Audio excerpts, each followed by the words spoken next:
Hello and welcome to Written Words. I'm Helen, and in today's video I'm going to share with you another story from my collection Sentimental Tales. The book is an exploration of the short stories of the 18th and 19th century Russian writer Nikolai Karamzin. And his works follow in the footsteps of the sentimentalist tradition that already existed in Western Europe at the time, which he develops for a Russian-speaking audience. So the book contains my translations of 4 of Karamzin's sentimental tales, as well as some of his poetry. And each story is paired with another story by someone else, someone who either influenced Karamzin or was influenced by him. So the story I'm going to share today is my favourite from the collection, and it's called Bornholm Island. The first 2 stories in the book are very melodramatic, very romantic, but in Bornholm Island we can see Karamzin's writing style beginning to change. It is melodramatic, it is romantic, but it also has a Gothic element to it as well. The narrator of the story is a traveller, and he's been visiting England, and he's about to set sail on his way home to Russia. But just before he boards his ship in Gravesend, he meets a very strange character who sings a very sad song. And in the middle of the voyage, the ship has a stopover at the Danish island of Bornholm, where the narrator has an interesting encounter. The other story in the book that I've chosen to pair this story with is an extract from Lermontov's slightly later novel, A Hero of Our Time. Because in Bornholm Island, we have the scene where the narrator meets this man who sings his sad song, which turns out to be relevant to the rest of the story. And similarly, in A Hero of Our Time, there is a scene where the narrator meets a young girl who sings a song which turns out to be quite significant. So here is a read-along version of Bornholm Island. Bornholm Island by Nikolai Mikhailovich Karamzin. Friends, the beautiful summer has passed by. Golden autumn has turned pale, the greenery has withered, trees stand without fruit or leaves, the misty sky is turbulent like a black sea, and winter is sprinkling its down over the cold earth. Let us bid farewell to nature until our joyful reunion in the spring, and let us shelter from blizzards and snowstorms ensconced in our own quiet studies. Time must not weigh us down, we know a cure for tedium. Friends, oak and birch logs burn in our hearths. Let the winds rage and cover our windows with white snow. Let us sit around the bright red fire and tell each other tales, stories, and all kinds of yarns. As you know, I have roamed around foreign lands, far away from my homeland, far from you who are so dear to my heart. I have seen many wonderful things and heard much that surprised me, and I have told you a great deal, but I cannot recount every single thing that has happened to me. Listen, and I will tell you a story, a true story, not a work of fiction. England was the furthest extent of my travels. While I was there, I told myself, your homeland and your friends are waiting for you. It is time to settle down in their embrace, time to dedicate your traveller's staff to the son of Maya, time to bear it to the thickest branch of the tree beneath which you played in your younger years. Having said this, I boarded a ship called Britannia in London, ready to sail to my beloved land of Russia. We sped swiftly beneath white sails, along the flower-covered banks of the majestic River Thames. The endless blue expanse of the sea was already stretching out before us, and we could hear its tumultuous sound when the wind suddenly changed, and our ship, which had been expecting favourable weather conditions, was obliged to dock near a place called Gravesend. The captain and I went ashore, and I strolled with a peaceful heart through green meadows adorned by nature and hard work, and over occasional picturesque bridges. Eventually, exhausted by the heat of the sun, I lay down on the grass beneath a centuries-old elm tree not far from the seashore, and gazed at the watery expanse and the billowing foam whose countless ranks rushed forth, one after another, out of the gloomy distance and towards the island, letting out a muffled roar. This desolate sound, along with the view across the never-ending waters, began to lull me into a slumber, and to that sweet idleness of the soul wherein all thoughts and feelings come to a standstill, like streams suddenly freezing over, and which presents the most striking and poetic image of death. But then the branches above my head suddenly began to shake. I looked up and saw a young man. He was gaunt, pale and languid, more of a ghost than a person. He was holding a guitar in one hand and tearing leaves from the tree with the other, whilst gazing at the blue sea with his unmoving dark eyes, wherein shone the last glimmer of an expiring life. I was unable to look him in the eye, since his senses were dead to external things. He was standing 2 paces away from me, but he heard and saw nothing. Poor young man, I thought, you have been smitten by fate. I know neither your name nor your provenance, but I do know that you are unhappy. He sighed and looked up at the sky, then back down at the waves on the sea. Walking away from the tree, he sat on the grass and began to play a sad refrain on his guitar whilst staring at the sea. Then he started to sing along in a soft voice, in the Danish language which my acquaintance Dr. N taught me when I was in Geneva. Laws may have judged and condemned the object of my affection, but who, dear heart, can withstand your loving determination? What law is more sacred and inviolable than your natural sensitivity? What power is stronger and more unshakable than instinctive love and beauty? I love and will love endlessly. Curse my innocent passion, ye ruthless souls without mercy, cruel hearts without compassion. Sacred nature, hear this cry from your dear son and friend, who innocent before you lies, to me this heart you did send. In your goodness you adorned her with your gifts most precious and rare. You willed me to fall in love, O nature, with Leela so beautiful and fair.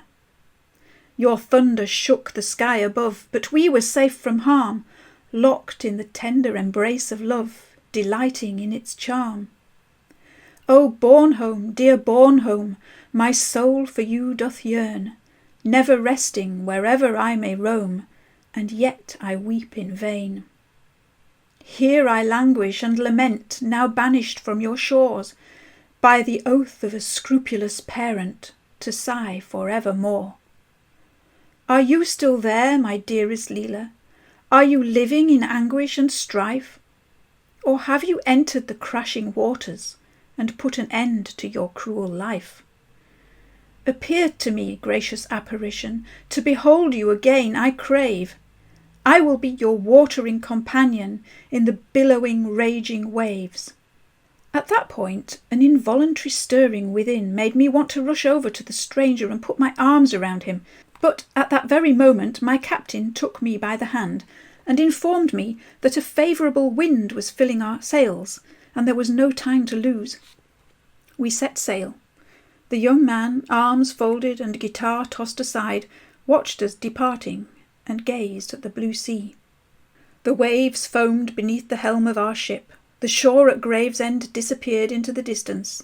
The northern provinces of England darkened on the other extreme of the horizon. And eventually everything vanished, while the birds, who had been hovering above us for a long time, flew back towards the shore, as if frightened by the vastness of the sea. The noisy, churning waters and the fog-bound sky were the only objects we could set eyes on, objects that were both majestic and terrifying. My friends, in order to vividly appreciate the full audacity of the human spirit, you have to be on the open sea, where one slender plank of wood, as Wieland says, separates us from a watery death, but where a skilled sailor can glide along, having let out his sails, and in his thoughts he can already see the glimmer of gold with which his courageous endeavours will be rewarded in another part of the world. Nil mortalibus arduum est. Nothing is impossible to mortals, I thought, along with Horace, my gaze lost in the infinity of Neptune's realm. Soon, however, a vicious attack of seasickness deprived me of my senses.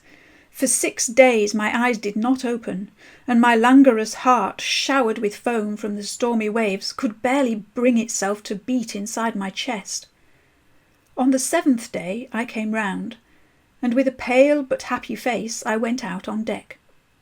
The sun, in the pure azure vault, had already moved westwards, and illuminated by its golden rays, the sea roared, while the ship glided along at full sail over the rolling swell which sought in vain to overwhelm our vessel. All around us, at various distances away, fluttered white, blue and pink flags, and to my right was something black which resembled land. "Where are we?" I asked the captain. "Our voyage has gone smoothly," he said. "We have passed the Sound, and the shores of Sweden are just out of sight. To your right you can see the Danish island of Bornholm, a perilous place for ships, as there are shallows and hidden rocks on the seabed. When night falls, we will drop anchor." "Bornholm Island, Bornholm Island," I kept repeating in my head, and the image of the young stranger at Gravesend came to mind. The mournful strains and the words of his song rang in my ears. His heart's secret is locked within them, I thought. But who is he? Which laws could have condemned this poor man's love?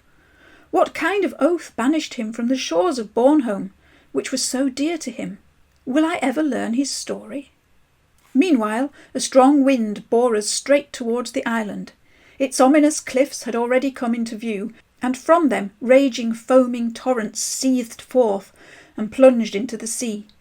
It appeared to be impregnable from all sides, as if secured by the hand of majestic nature, and I could imagine nothing that was not terrible beyond that grey rock face. Awestruck, I saw there the image of cold, silent eternity, of inexorable death, and of that ineffable creative power before which every mortal should tremble. The sun sank into the waves, and we dropped anchor. The wind died down, and there was barely a ripple on the sea. I looked at the island which was beckoning me to its shores by means of some inexplicable force, and a dark sense of foreboding told me, "You can satisfy your curiosity there, and Bornholm will remain in your memory forever." Eventually, having discovered that there were some fishermen's huts near the shore, I decided to ask the captain for a boat and go on to the island with 2 or 3 sailors. He warned me about the dangers and about the underwater rocks, but seeing the determination of his passenger, he agreed to my request on condition that I return to the ship early the following morning. We set out and arrived safely on shore in a small, quiet cove. We were greeted there by some sailors, coarse, wild people who had grown up accustomed to the cold elements and the noise of the rolling waves, and who knew not how to greet with a friendly smile. For all that, though, they were neither cunning nor wicked people. Upon hearing that we wanted to take a look at the island and spend the night in their huts, they tied up our boat and led us through a crumbling rocky mountain of flint towards their homes. After half an hour, we emerged onto a vast green plain strewn with low wooden cottages, copses, and heaps of stones.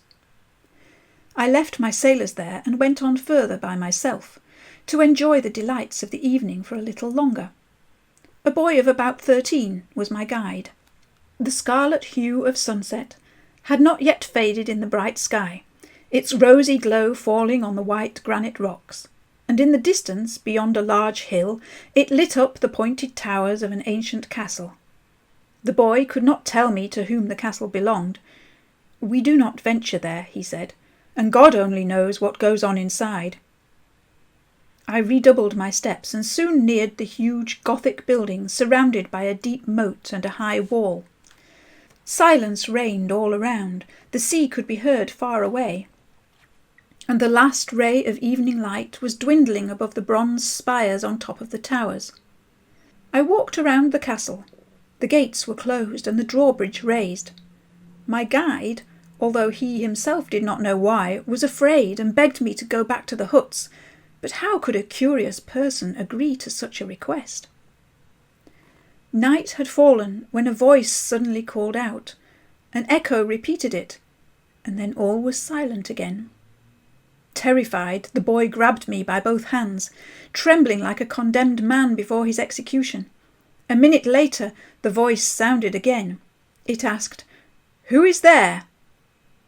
"A stranger from a foreign land," I said, "brought to this island by his curiosity, and if hospitality is considered a virtue within the walls of your castle, then pray open up for this wanderer in the dark hours of the night." There was no reply, but a few minutes later the drawbridge began to rumble as it was lowered from the tower, and the gates opened noisily. A tall man in a long black robe came out to meet me, took me by the arm, and led me into the castle. I looked back, but the boy who had come with me had made himself scarce. The gates banged shut behind us, while the bridge rumbled again as it was hoisted back up. We walked across a spacious courtyard overgrown with shrubs, nettles and wormwood, and arrived at a large house in which a lamp was burning. A high peristyle after the classical fashion led to an iron portico whose steps rang beneath our feet. All around was darkness and emptiness. In the first hall, encircled on the inside by a Gothic colonnade, hung a lantern, the pale light from which only just managed to reach the rows of gilded pillars that were crumbling with age. In one place lay pieces of a cornice, in another were fragments of pilasters, and in a third were entire fallen columns. Several times my guide glanced at me with piercing eyes, but he did not utter a single word. All of this created a strange impression in my heart, a mixture of terror and a mysterious, inexplicable delight which might be better expressed as a pleasant anticipation of something extraordinary. We passed through a further 2 or 3 lamplit halls, which were similar to the first one. Then a door opened to our right. In the corner of a small room sat a distinguished-looking, grey-haired old gentleman, his elbows leaning on a table whereupon 2 white wax candles were burning. He raised his head, looked at me with a kind of mournful tenderness, offered me his frail hand, and said in a soft, pleasant voice, "Although eternal sorrow dwells within the walls of this castle, a traveller requesting hospitality will always find a peaceful refuge herein. Stranger, I do not know you, but you are a person, and my dying heart is still alive with love for people, so my house and my arms are open to you in welcome." He embraced me and gave me a seat, and his efforts to cheer up his gloomy expression made him resemble one of those clear but chilly autumn days which are more reminiscent of doleful winter than joyful summer. He wanted to be welcoming, but with his smile he also wanted to assure me that the sorrows deep within his face could not be dispelled in a mere instant. "Young man, you must," he said, "you must tell me about all the happenings in the world which I have abandoned but not altogether forgotten. For a long time I have lived in solitude, and for a long time I have heard nothing of how people have been faring. Tell me, does love prevail around the globe? Does incense burn on the altars of virtue? Do people prosper in the countries you have seen?"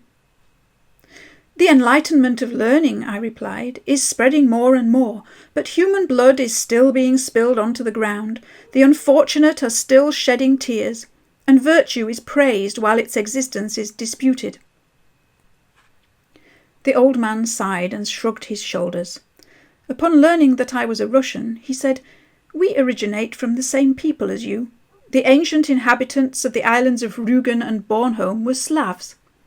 But the light of Christianity shone upon you first. Magnificent cathedrals dedicated to the one God already towered up to the clouds in your country, while we were still dwelling in the darkness of idolatry and making bloody sacrifices to inanimate graven images. You were already singing triumphant hymns of praise to the great Creator of the universe, while we, blinded by delusion, were praising mythical idols in discordant songs." The old man talked with me about the history of the northern peoples, bygone antiquity and modern times. He spoke in such a way that I could not help but marvel at his mind, his knowledge, and even his eloquence. Half an hour later he rose and bade me a good night. Taking a candle from the table, the servant in the black robe led me through long narrow passages until we arrived at a large room in which were hung ancient weapons, swords, spears, armour and helmets. In a corner, beneath a golden canopy, stood a high bed decorated with carvings and ancient bas-relief. I wanted to ask this man a multitude of questions, but before I could voice them, he bowed and left. The iron door banged shut, the sound ringing ominously around the empty walls. Then all was quiet. I lay on the bed, looked at the antique weapons illuminated by a feeble beam of moonlight coming through the tiny window, and thought about my host and the first words he had said to me. Eternal sorrow dwells within the walls of this castle. I wondered about times past, and about those adventures which this ancient castle had witnessed. I wondered, like a person gazing upon the remains of the dead among coffins and graves and bringing them to life in his imagination. Eventually, the image of the sad stranger in Gravesend came to mind. Then I fell asleep. My sleep was not peaceful, though. It seemed to me that all the suits of armour on the wall had turned into knights, and that these knights were advancing on me with unsheathed swords and angry faces, saying, "Miserable wretch, how dare you come to our island? Do sailors not pale at the sight of our granite shores? How dare you enter the dreaded sanctuary of the castle? Do its horrors not resound all about? Do travellers not keep their distance from its fearsome towers? Impudent rogue, you must die for this egregious curiosity." Swords clattered above me, and blows rained down onto my chest. But then everything disappeared in an instant. I woke up, but a minute later I was asleep again. At once my spirit was troubled by a new dream. Terrible thunder seemed to be rumbling inside the castle. The iron doors were banging, the windows shaking, the floor swaying, and a fearsome winged monster which I cannot describe flew at my bed with a roar and a screech. The dream vanished, but I still could not sleep, and feeling in need of fresh air, I went over to the window. Beside it I discovered a small door, so I opened it and descended a steep flight of stairs into the garden. The night was clear, and the light of the full moon turned dark green to silver on the ancient oaks and elms which formed a dense, long avenue. The swishing of the waves on the sea joined with the rustling of the leaves shaken by the wind. In the distance were the white, craggy mountains which surround Bornholm Island like battlements. Between these and the walls of the castle, a large forest could be seen on one side, while on the other was an open plain with small clusters of trees. My heart was still pounding from the terrifying dreams, and my blood had not stopped rushing. I stepped into the dark avenue beneath the canopy of rustling oaks, and with a certain reverence plunged into its shadows. The thought of druids entered my head, and it seemed to me that I was approaching that sacred place where all the mysteries and horrors of their religion were kept. Eventually the long avenue brought me to some rosemary bushes, beyond which rose a sandy hill. I was about to climb to the top of it, to gaze at the view of the sea and the island in the bright moonlight. But then an entrance in the hillside appeared before my eyes. It was just possible for a person to fit through it. Irresistible curiosity drew me into the cave, which seemed more like the work of human hands than a product of wild nature. I went inside, felt the dampness and the cold, but resolved to go further, and after moving 10 or so paces forwards, I noticed some steps going down, and a wide iron door which, to my surprise, was not locked. My hand seemed to open it automatically. There, beyond an iron grille on which hung a large padlock, shone a lamp attached to an arch, and in the corner, on a bed of straw, lay a pale young woman in a black dress. She was sleeping. Her fair hair, into which yellow strands of straw had woven themselves, covered her high chest, which was scarcely breathing, and one white but withered hand lay on the ground, while the head of the sleeping woman rested on the other. If a painter had wanted to portray languid, endless, perpetual sorrow strewn with the poppies of Morpheus, then this woman could have served as the perfect model for his brush. "My friends, Who would not be moved by the sight of someone so unfortunate? But the sight of this young woman suffering in an underground prison, the sight of the weakest and most gracious of creatures oppressed by fate, would fill even a stone with emotion. Grief-stricken, I watched her and thought to myself, what barbaric hand has deprived you of daylight? Have you really committed such a terrible crime? Yet your pretty face, the gentle movement of your chest, and my own heart assure me of your innocence. At that very minute she woke up, glanced at the grill, noticed me, was surprised, lifted her head, rose, came closer, lowered her eyes as if gathering her thoughts, then stared at me again and was about to say something, but did not. If the sensitivity of a traveller, I said after a few moments' silence, who was brought to this castle and this cave by the hand of destiny, could ease your burden, and if his genuine compassion is worthy of your trust, then ask for his help. She looked at me with unmoving eyes, in which I perceived surprise, a certain curiosity, indecision, and doubt. Finally, something powerful stirred within her, shaking her chest like an electric shock, and she replied firmly, "Whoever you may be, and whatever circumstances may have brought you here, stranger, I cannot ask anything of you except pity. You have no power to change my destiny. I kiss the hand that punishes me." "But is your heart not innocent?" I said. "Surely it does not deserve such a cruel punishment." "My heart," she replied, "may have erred. God will pardon the weak. I hope that my life will end soon. Leave me, stranger." At that she approached the grill, looked at me with tenderness, and repeated in hushed tones, "For God's sake, leave me. If it was he who sent you, the one whose dreadful curse forever rings in my ears, then tell him that I am suffering, that I suffer day and night, that grief has withered my heart, and that tears no longer relieve my anguish.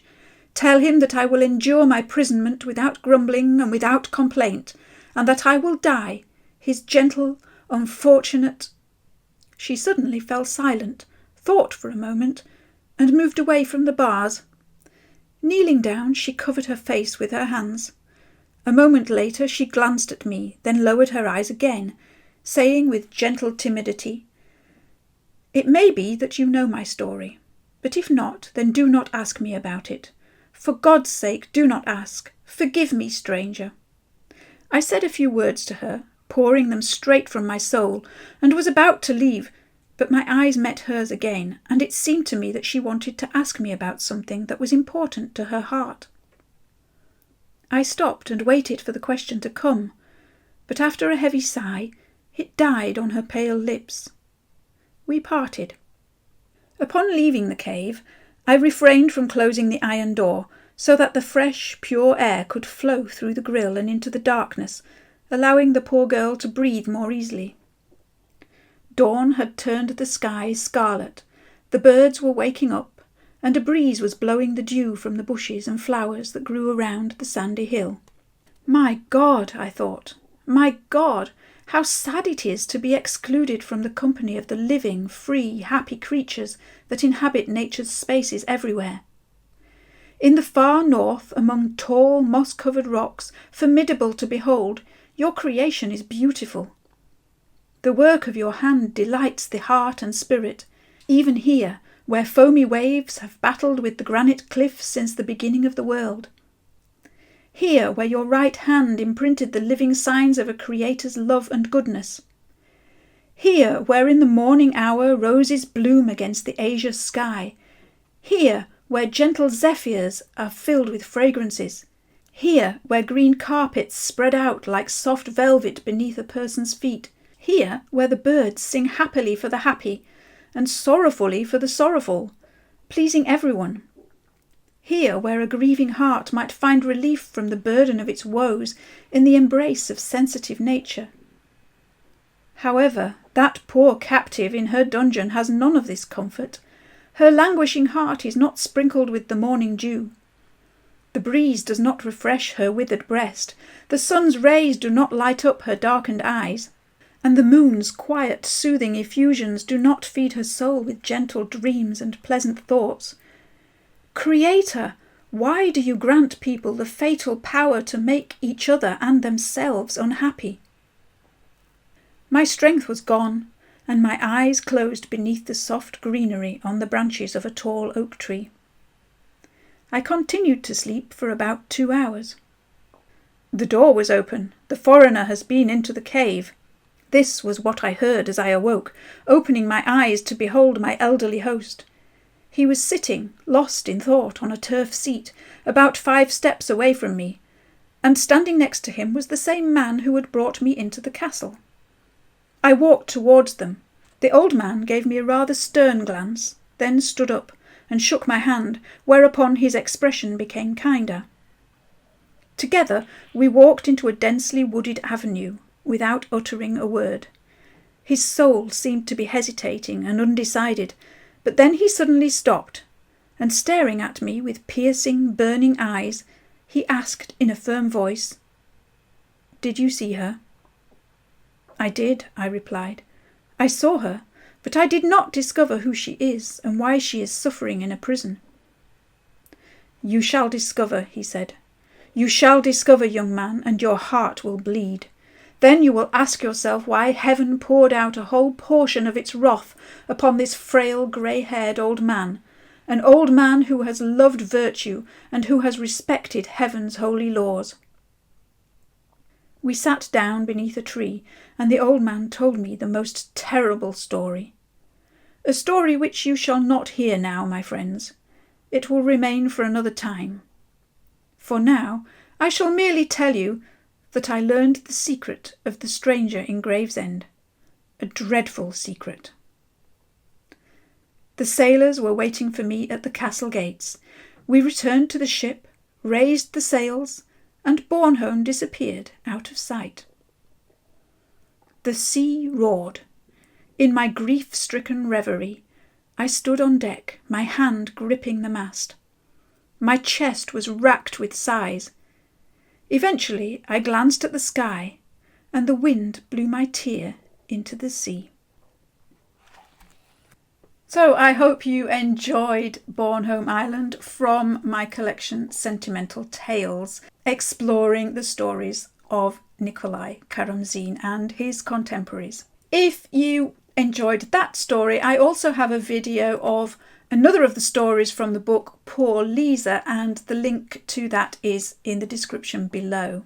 If you are interested in learning more about Sentimental Tales, it is available to purchase, and details are on my website at writtenwords.uk/books. I am preparing one more video from the collection, and this time it's not one of the Karamzin stories, but a rather unusual translation of a story that influenced Karamzin.